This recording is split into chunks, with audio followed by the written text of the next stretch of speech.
రేవంత్ రెడ్డి మరి 10 మంది ఎమ్మెల్యేలతో రాజీనామా చేయించే దమ్ముందా?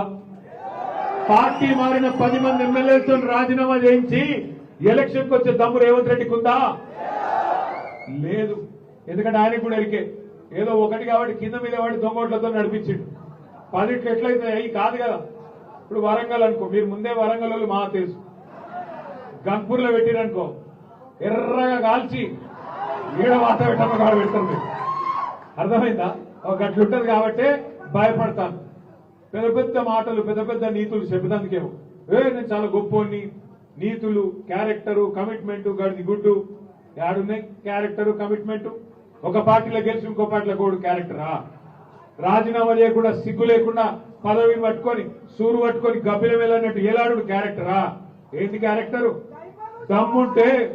దమ్ముంటే నిజంగా నిజాయితీ ఉంటే క్యారెక్టర్ ఉంటే రాజీనామా చేసి స్టేషన్ గన్పూర్కి రా. ఎవరు ఎక్కువ ప్రజలు చెప్తారు.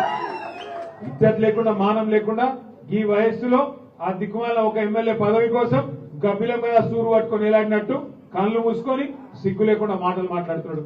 క్యారెక్టరు కమిట్మెంట్ చిత్తశుద్ధి గడిది గుడ్డు ఏదో చెప్తారు ప్రజలు. మాట్లాడారు కేటీఆర్ గారు. కడియం శ్రీయర్కి దమ్ముంటే రాజీనామా చేయాలి, కడియం శ్రీయర్కి దమ్ముంటే నీతి ఉంటే విలువలు ఉంటే ప్రజాక్షేత్రంలోకి రావాలని చెప్పి కేటీ రామారావు గారు అంటున్నారు. కడియం శ్రీయరి దమ్మున్న నాయకుడు.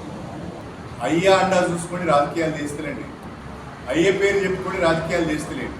అసలు కేసీఆర్ లేకపోతే నిన్ననేటువంటి నీ ఐడెంటిటీ ఏంటి? కడియం శ్రీయరి అలా రాలే, అయ్యే పేరు చెప్పుకొని రాలే, కుటుంబం పేరు చెప్పుకొని రాలే. వంశ రాజకీయాలు కానీ కుటుంబ రాజకీయాలు కానీ నాకు లేవు. స్వతహాగా ఎదిగొచ్చిన నాయకుడు కడియం శ్రీయరి. నువ్వు నా గురించి మాట్లాడే ముందు 1-2 సార్లు ఆలోచించుకొని మాట్లాడాలి. నేను అడుగుతున్నా కేటీఆర్ గారిని, విలువల గురించి నీతి గురించి నువ్వు మాట్లాడు.